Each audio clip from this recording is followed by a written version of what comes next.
live edition of Mustang Magazine, we learn that boys dance too.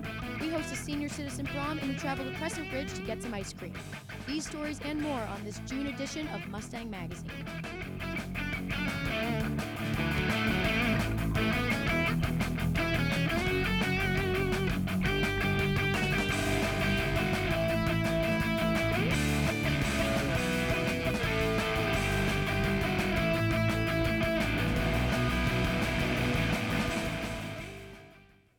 Hello and welcome to Mustang Magazine. I'm Connor Sheehan. And I'm Alexandra Bedard. Mustang Magazine is a show produced by advanced broadcast journalism students from Norwood High School. This month's show is being taped live in the NHS-TV studio, so there really is no pressure. Let's get started. Recently, a visitor to our school came to educate students on the Vietnam War. Staff reporters Erin Wagner and Allie McDonough caught up with Mr. Cunningham and some students to see what it was all about. I go along to not only schools, but libraries, veterans groups, just to tell the story about the pursuit of the POW MIAs. Presentation, I was a little bit pleasantly surprised. Did not really expect it to be so much about what he's doing now. Seeing how the folks reacted, most people don't even realize what we're still doing. I wasn't expecting him to talk about when he went back and what he found and looking for his friend. It was just kind of really amazing to hear. I've enjoyed going every place, the veterans groups, libraries. We're all Americans, and it's a pleasure to enlighten. Thanks, girls.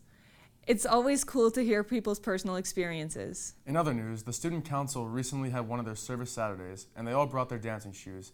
Staff reporter Sophia Sartori was there to see the action. Today we're at the Senior Citizen Prom at the Senior Center.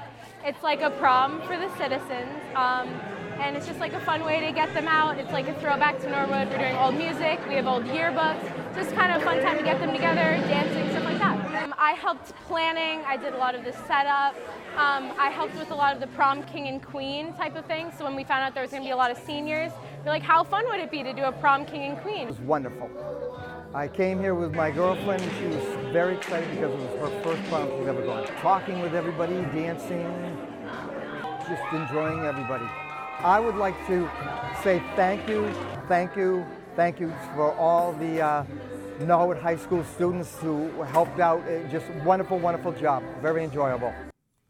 Thanks, Sophia. It's always fun to see students in the community come together. In this next story, we traveled to Sharon to see what the Crescent Ridge Dairy is all about. Staff reporters Sadie Sheehan and Ashley Louise report. Crescent Ridge is a local family-owned dairy farm operated out of Sharon, Massachusetts. They've been open for more than 80 years. It started in 1932 as a milk home delivery company, delivering fresh milk and eggs to people's front doors. But these days, they are mostly known for serving up delicious ice cream.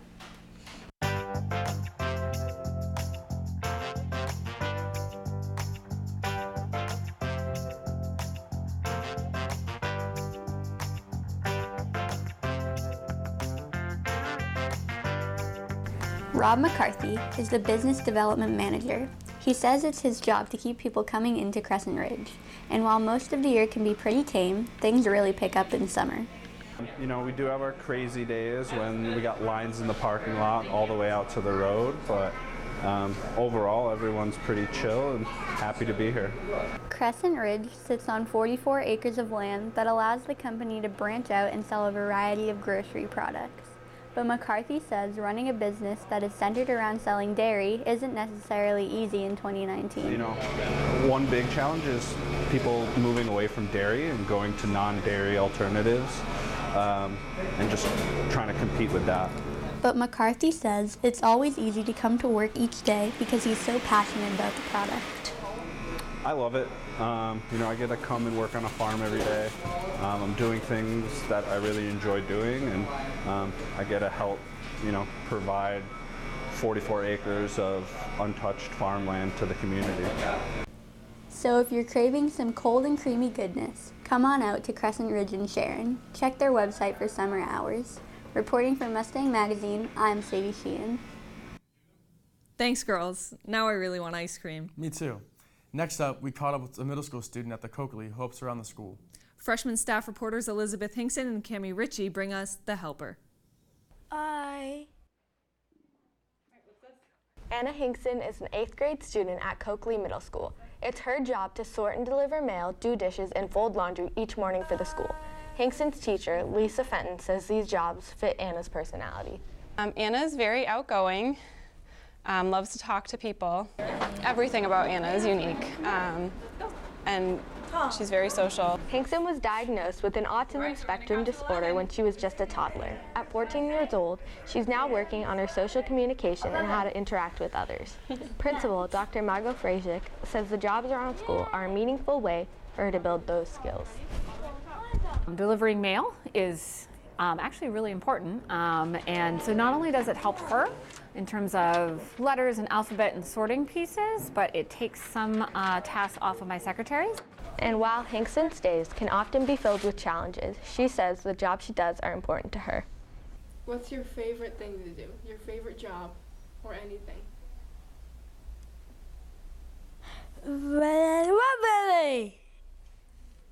What else? A science walk for once. Hinkson is part of the Practical Application of Curriculum and Skills program, also known as PACS. This program focuses on students with multiple disabilities and cognitive impairment. Fenton collaborates with a team of educators to design a program of basic academics and functional living skills that are appropriate for Anna's needs. So the jobs Anna does will help her to be able to, when she turns 22, to be able to do more things with the community.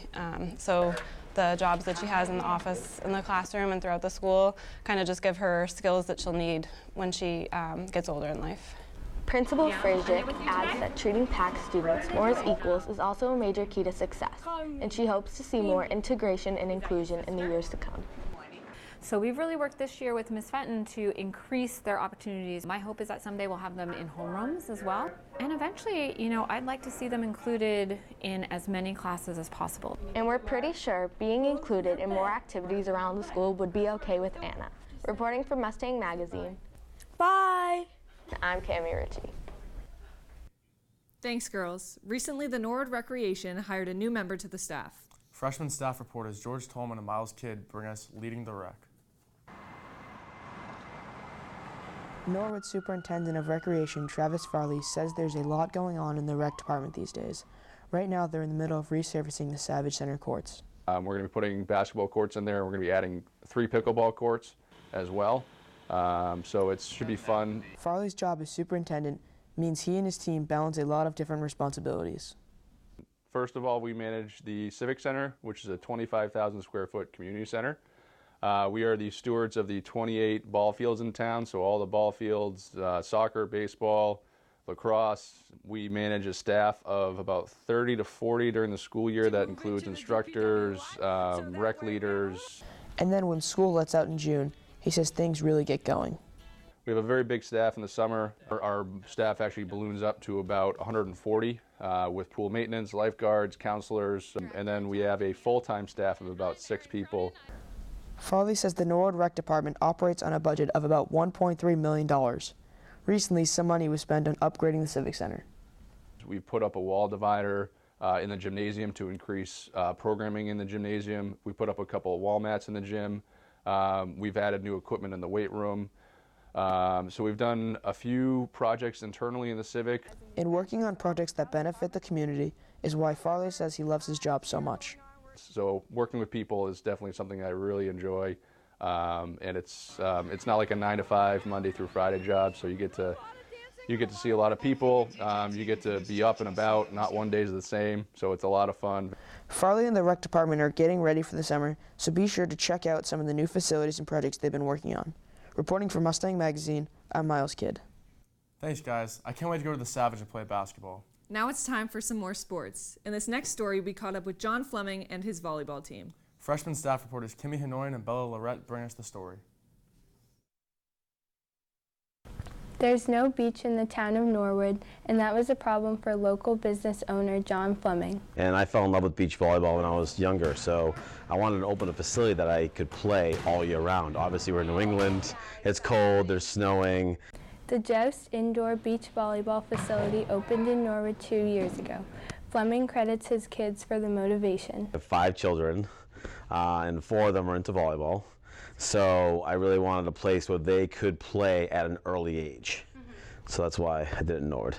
And while the fundamentals don't change from the court to the sand, Fleming says there are some advantages to playing beach style. I think it's a better workout for you. It's a lot more fun. You know, it's only 2-on-2 versus 6-on-6, so you get a much better workout. But regardless of the number of players, Fleming says he always coaches players at Joust to embrace a team mentality. Yeah, well, obviously it's a team sport. It's not an individual sport. You have to be part of a team, whether it's 2 people, whether it's 4 people, or whether it's 6 people. So it definitely, you know, you have to get together to be a team. If you're arguing or fighting, it's not going to work out, you know.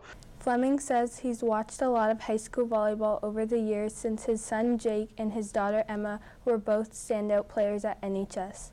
His goal now is to expose younger kids to the sport. I don't know if you've noticed it, but when you go to the high school level, people are playing for the first time. They can't serve over the net. Imagine if they played when they were earlier, when they were a younger age. And Fleming says beach volleyball is a fun way to introduce them. My goal is to have the younger, you know, generation come in and play when they're in 4th, 5th, 6th grade really early, so by the time they get to high school, Norwood can become very competitive with volleyball and have a good team. So the next time you're looking for a fun activity, be sure to check out Joust Indoor Beach Volleyball. Reporting for Mustang Magazine, I'm Kimmy Hanoyan. Thanks, girls. Beach volleyball is a fun thing to do, especially now that summer is near. This next story is about a 10-year-old boy who has overcome many obstacles and is fighting back. Freshmen Michaela Hurley and Gary Lumpa bring us earning his stripes. It's always pretty busy. Brown belt Edwin Zhang has spent nearly half his life training at Excel Martial Arts and Fitness in Canton. These days, you can find him collecting medals and learning new karate skills like the sai. It's a weapon you get to train with, and I like sais. They're kind of like a miniature version of a fork. You could hook people, you could stab people, you could punch people. Zhang has been learning karate under Shihan Cody Robin. After a few years of training together, Robin says he admires Zhang's determination. I've never seen him really give up on anything, which is a good indication of just the type of kid that he is.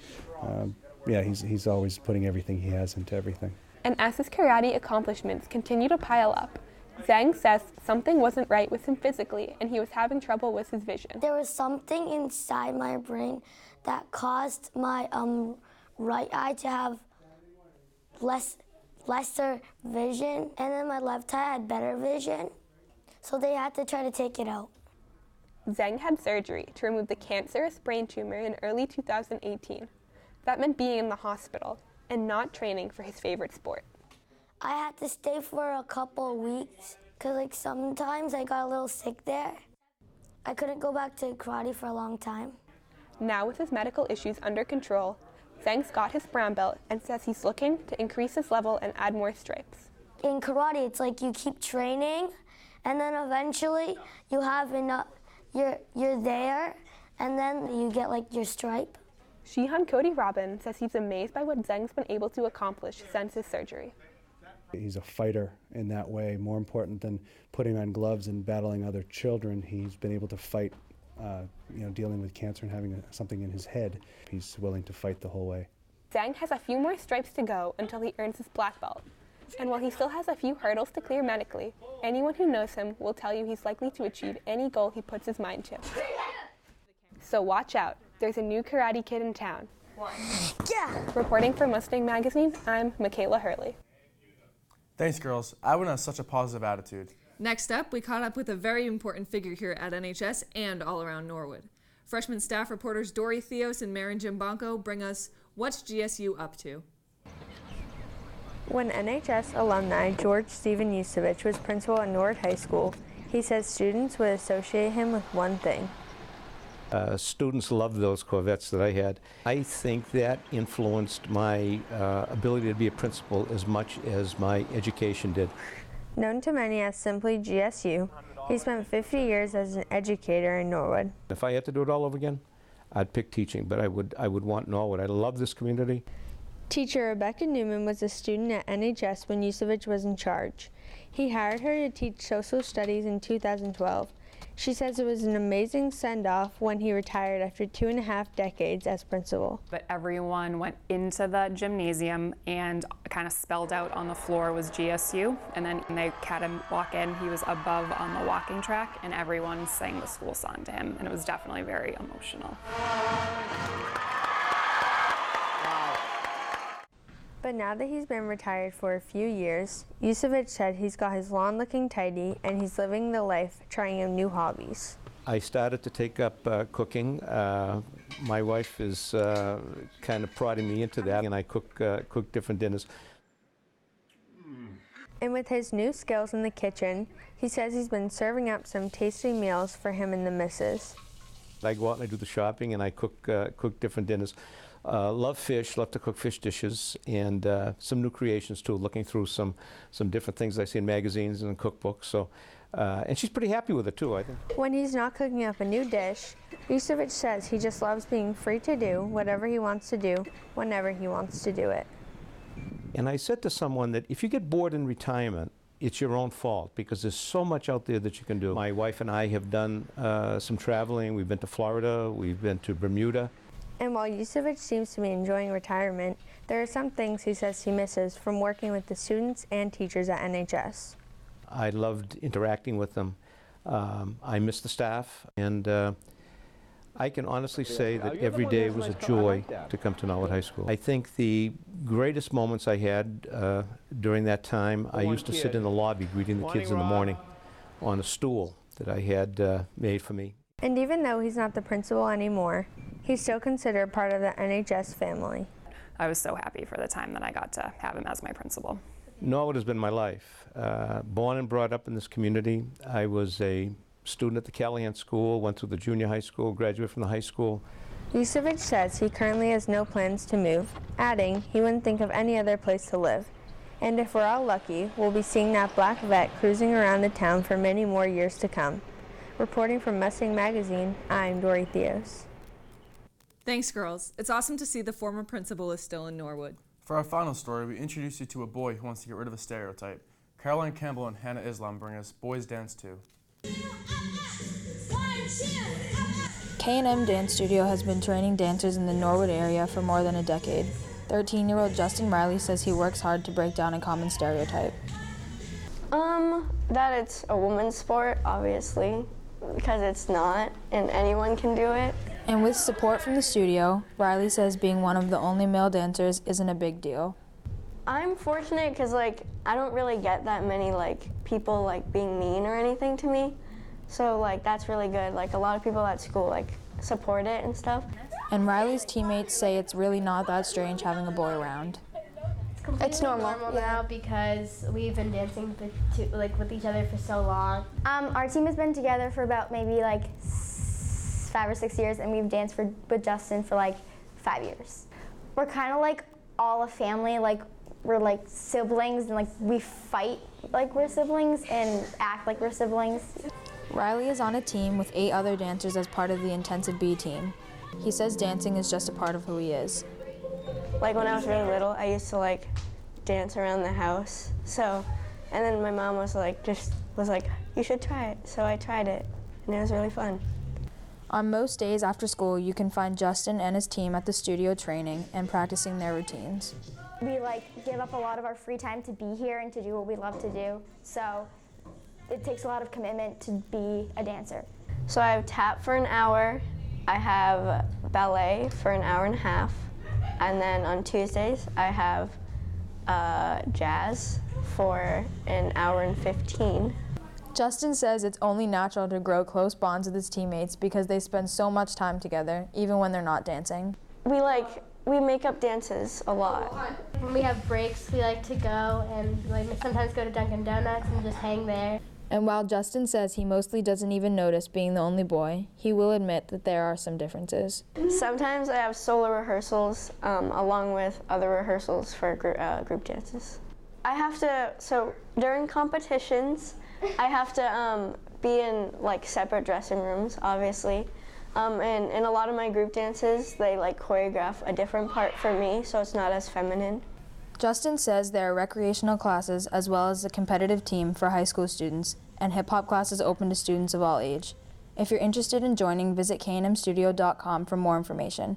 Reporting from Mustang Magazine, I'm Hannah Islam. Thanks, girls. I wish I had moves like that. Me too. Well, that brings us to the end of this June edition of Mustang Magazine. Thanks for watching. For more stories like these, be sure to check us out online at www.mustang.media or hit us up on Facebook, Twitter, Instagram, and Snapchat. See you later, Mustangs.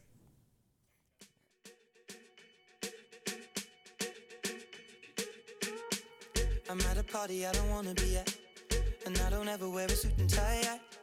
Wondering if I can sneak out the back. Nobody's even looking me in my eyes. Can you take my hand, finish my drink, say shall we dance? Hell yeah. You know I love you, did I ever tell you? You make it better like that. Don't